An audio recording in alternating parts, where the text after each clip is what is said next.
Bengaluru restaurant స్టైల్లో చేసే neat చట్నీని ఎలా చేసుకోవాలో ఒకసారి చూద్దాం.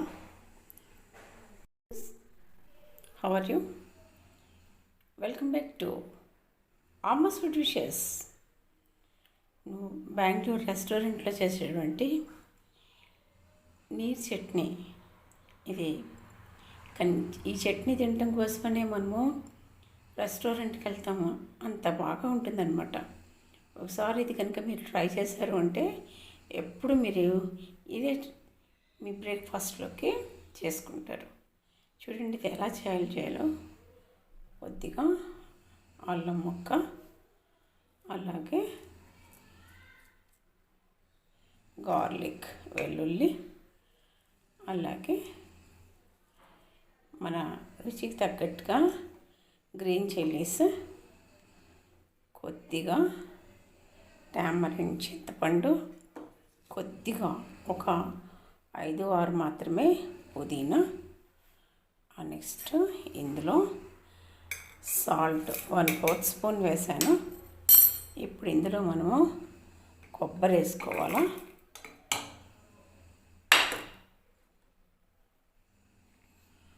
నెక్స్ట్ కొత్తిమీర వేసుకోవాలా. ఈ చట్నీ ఎంత బాగా ఉంటుందో నేను చెప్పలేను అసలుకి. ఇందులో కొద్దిగా వాటర్ వేసుకుని మనము గ్రైండ్ చేద్దాం.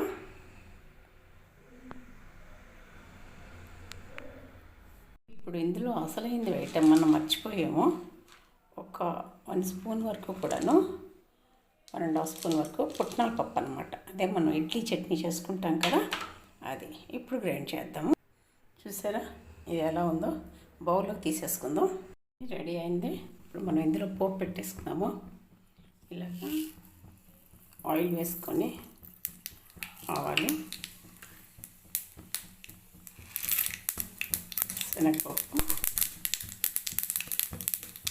కొద్దిగా ఇంకో రెడ్ చిల్లీస్, కరివేపాకు. అంతేనండి. లాస్ట్లో జీలకర్ర వేసేసుకుందాం.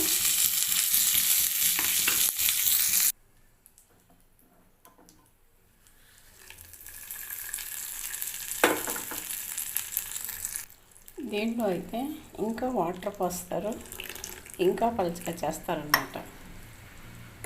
ఇలాగా ముక్కలు చేసుకొని డిప్ చేసుకొని తింటారు. ఇడ్లీ, దోశ, వడ. ఓకే, ఇదేనండి నీట్ చట్నీ.